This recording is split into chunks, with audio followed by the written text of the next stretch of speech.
Hi guys, I am so warm right now. It's insane. So humid today. I've just filmed a video that will be up in the next week or so of this makeup. I was just kind of chatting while I was answering a question that I'd had recently. Kind of like a topic. Get ready with me. I'll be interested to hear what you guys think of that.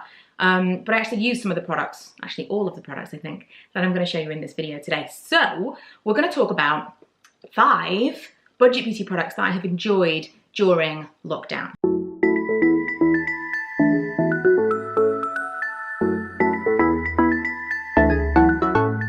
Now, I haven't been wearing makeup every single day, and some of these products have been like, maybe I've only used them a handful of times, but seriously, I'm not even wearing makeup like every week.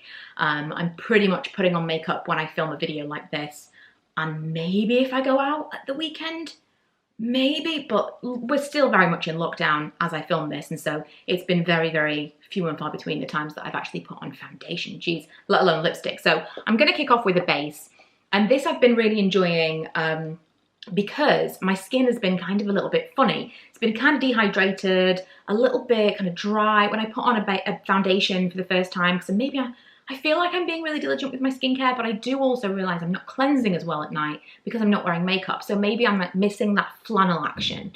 And maybe that was like some of the exfoliation that I'm missing.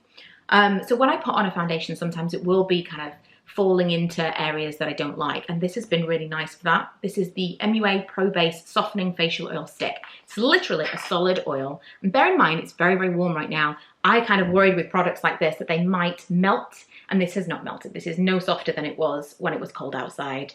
I'm seeing someone from Amazon walk up and down outside my house, and I guarantee they're looking for our house. Our house is apparently geo-mapped incorrectly or something. Everyone that delivers things to us is like, but this can't be your house because it says on the computer, and they deliver it to a different address. It's driving us crazy. We move next year, hopefully.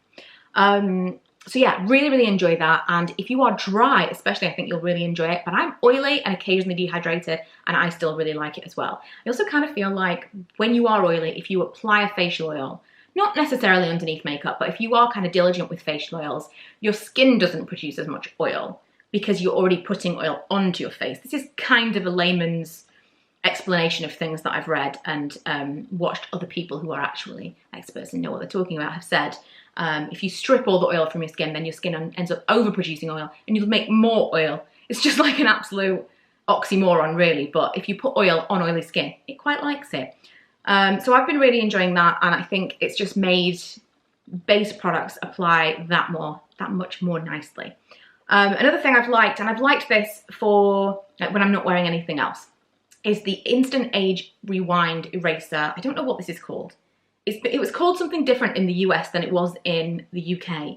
And for years I had an American version, and so I never know which is which. It's, you know, the Instant Age one. You know what I'm talking about. The one with the gross sponge applicator from Maybelline. This I really, really like because it's very, very lightweight, really thin. Again, it doesn't really fall too much into lines and dryness and stuff. So I will kind of underneath my eyes, a little bit down my nose, on my chin, blend it out a little bit. Very easy to blend even with my fingertips. And if I'm wanting to look a little bit brighter or a little bit more even, because I've got a decent amount of pigmentation during lockdown, I have melasma. I don't know if you can tell in this light, but here it's kind of developing. You know, like Mike Tyson has that face tattoo. I'm feeling a little bit like my melasma has gained some kind of inspiration from Mike Tyson's face tattoo, because it's kind of, it used to be like a little bit here and it's grown. Now I wondered if it was because I was sitting in front of a window, but I was really diligent with my SPF, and I've looked it up, and apparently it can be hormones and stress, especially melasma rather than just pigmentation, which can be caused by pregnancy or brought on by pregnancy because of the hormones, which is what mine was. I mean, my second pregnancy, frustratingly.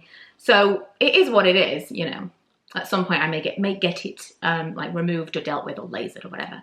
But for now, if I'm wanting to look a little bit brighter, a little bit more even, then I'm really liking that as kind of a one step, put it in the areas that I want it, blend it out. Light kind of works for my skin tone. It doesn't really brighten my under eyes, but it is kind of like blends in nice enough. It's a little bit yellowy, whatever. It's fine, and I really like the formula. Another couple of things that are very, very simple, easy, little bit of definition that I've been leaning on. I've got this LACURA brow pencil from Aldi, and I have no idea if that's how you say LACURA. The colour I've got is medium. It's just like a little thin brow pencil on one end, which is this, and then on the other end we've got a spoolie, and I'm wearing it today. Now, full disclosure, I also do have microbladed eyebrows, so this is not all that pencil. I kind of just redefine in the little, oh, I went very blue then. The sun is in and out, in and out. I kind of use these as like stencils, so as they're fading a little bit, when I do want to pencil them in, it's really easy because I've got like a little outline to go into. I really like this. It's not anything special, but it's no worse than any other pencil that I've ever used on my brows, and it was very, very affordable. Also worth mentioning, this was sent to me as part of a campaign that I did on Instagram that was paid, so just so you know, but that has absolutely no bearing on my opinion. And they're not paying me anymore. It was just a one-time deal, but I really do like that. And if you can get it, if it's available, if it comes out as one of their special buys, would recommend. Another one for the eyes. This was sent to me as well. I don't know if I mentioned that in the last video. You forget, because I've bought so many things like this in the past. I'm not sent tons and tons of products because I've gone back and forth over this in the past, and people are like, wow, you know, what must it be like to forget what you've been sent? But when someone sends you something that is so something you would have bought, it's really difficult to kind of remember when you're using it all the time. I've been using this for probably 6 weeks. And so it's not in my mind as this is new and I need to try it. It's just in my makeup collection. So this was sent to me from Primark. It's the Volume and Length Lash Care Complex Dramatic Lash. I really like the brush, which I didn't think that I would because it reminds me a little bit of that Rocket one. It's not as bad as the Rocket one from Maybelline. You remember the one that was, do they still make it? It was like, it was practically just like a smooth thing with tiny, tiny bristles. I never understood it. Never understood it. Not a million miles away from that one from Benefit. Was it Bad Gal? Not Bad Gal. Bad, I might even have it. One. I think, oh, hang on, here we go. Bad Gal Bang. Let me see. Oh no, this is not quite the same. This is definitely more bristles. No, the Rocket one was insane. I would love to know if they still make it because I don't understand it. It's like applying it with just something smooth, but whatever. So it looked a bit like that, but it wasn't.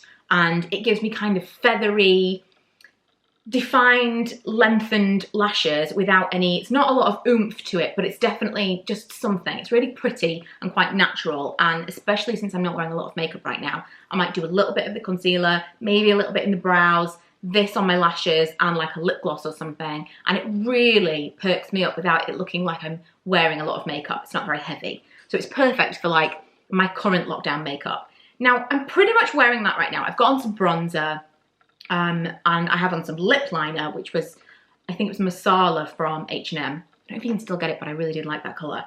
But I have worn this in some videos recently and obviously in real life. And every time I've worn it, I've had a compliment. So I thought it was worth mentioning because I'm really enjoying it. I bought this a couple of years ago. It's the Glossier Blotted Lip colour in Zip. And it's just like in a little tube like this. And I bought it and immediately tried it and thought, this is not for me. Not really into it. Because it's got, let me see if I can swatch it. Because what you see on my lips is different to, obviously, it's swatched because I've got a lip liner on. But it's kind of a translucent matte lip. And so without lip liner, it does kind of look a bit meh because you haven't got really any definition for your lips. It's just kind of a colour. What it really is nice as, if you're wanting like a wash of colour, so if you put a little bit on the centre of your lips and then with your fingertip kind of blend it out, that looks really nice, kind of that just bitten look. But if you want it as like a full-blown, slightly muted lip, I still would recommend putting it on over the top of an eyeliner. An eyeliner, sure, I mean you could do that, but over the top of a lip liner to get that kind of crisp line still, and I like slightly overdrawn, especially with red. I like that look. But this lip colour I've really enjoyed. I think it's like a daytime red, gorgeous. Zip, just to remind you that was the colour. But I just really, really like it. I think it's difficult to find a red that's really wearable. A lot of reds are very in your face, very stark contrast against your skin tone. And they're either too blue or too orange. This is just perfect for me. And especially as like a not too crazy, would wear this going to the supermarket and not feel like everyone was staring at me because I'm wearing a lot of makeup, because that's kind of what a red lip can sometimes feel like. This is a really nice daytime red. So that's everything. I do also want to throw in an honourable mention, because I did have 6, but I didn't know whether or not, number 1, should I do 6? 5 favourites, I feel like 5, but also this is not the cheapest in terms of budget beauty, because I think this is £16, but it lasts forever. It lasts so long, and I can never tell you enough times how much I love this. And there was a while where I was trying not to repeat myself too often, and then I kind of came to the conclusion that you're not watching every single video, and there are certain products that I want as many people to hear about as possible. So maybe you've never heard me talk about this before, maybe you've heard me talk about it 10 times, but the Morphe setting spray. There were a good amount of you guys who told me to buy this all last year, and I was like, I'm not buying an aerosol setting spray. It's gonna last 2 minutes, it's expensive. I'm not even that bothered about setting sprays. I don't know what made me pull the trigger. I think it was someone commented on Instagram and said, you need to try this because, and she sold it to me. I think she said, because this is definitely what I use to describe it now, so I probably stole it from her. But I think she said it makes all of her makeup look like it's kind of melted together onto her skin. And it does. I don't really even know if this does anything in terms of longevity, like actually helping my makeup last longer. But when I put this on over any makeup, it's like magic. It's like, it's not even a soft focus thing, because I've had powders and things that have been beautiful and soft focus. It just makes everything look skin-like.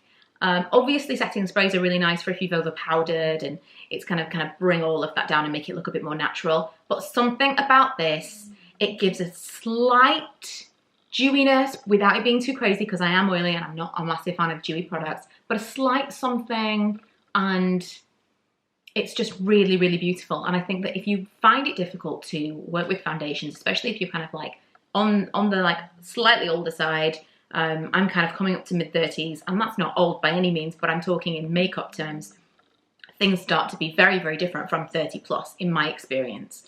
Once you start to see any kind of fine lines, even if it's just from dehydration, things feel a little bit different. You start putting on products and they don't look the same as they used to. Everything is a little bit different, and this is only going to go in one direction. So I feel like there's a good amount of you watching who will wear base products and immediately be like, I looked better without the base products, which is a lot of the time how I feel. I want something that's going to kind of even me out, but I don't want a heavy coverage. I don't want anything that feels heavy, looks heavy. I don't think it's flattering for me. And I don't imagine I'm going to feel it's flattering as I get older either. But this, I can wear quite heavy makeup and put this over the top and it just looks like skin. It's just so much more radiant, so much more natural, and even if you just save it for special occasions, you will love it. You will. Okay, that's probably all I wanted to say. I'm going to finish my cup of tea now and go back to get some work done, because I had a little bit of a split shift. It was really warm today, and I thought I'm going to film some stuff and then I'm going to come back, but I'm going to go and take a cold shower first because I'm not into this weather. I know that everyone loves the summer, but bring the snow, I say. It is not fun to be stuck inside when it's this warm. I would have way preferred lockdown over Christmas. I watched The Holiday yesterday, just to give you an indication.